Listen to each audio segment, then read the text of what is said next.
वसुदेवसुतं देवं कंसचाणूरमर्दनं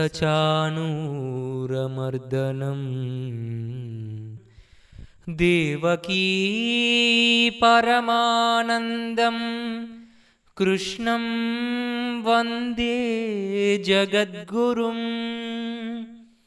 अतसी पुष्पसङ्काशं हारनूपुरशोभितं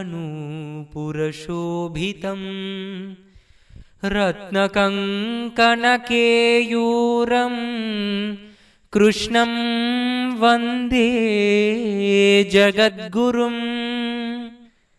कुटिलालकसंयुक्तं पूर्णचन्द्रनिभाननं विलसत्कुण्डलधरं कृष्णं वन्दे जगद्गुरुम्। मन्दारगन्धसंयुक्तं चारुहासं चतुर्भुजं बर्हिपिञ्छावचूडाङ्गं कृष्णं वन्दे जगद्गुरुम्।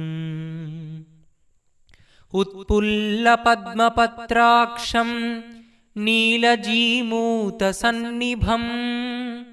यादवानां शिरोरत्नं कृष्णं वन्दे जगद्गुरुम्। रुक्मिणीकेलिसंयुक्तं पीताम्बरसुशोभितम् अवाप्ततुलसीगन्धं कृष्णं वन्दे जगद्गुरुम्।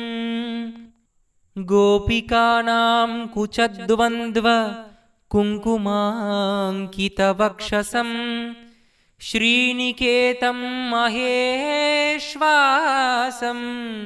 कृष्णं वन्दे जगद्गुरुम्। श्रीवत्साङ्कं महोरस्कं वनमालाविराजितं शङ्खचक्रधरं देवं कृष्णं वन्दे जगद्गुरुम्। कृष्णं वन्दे जगद्गुरुम्।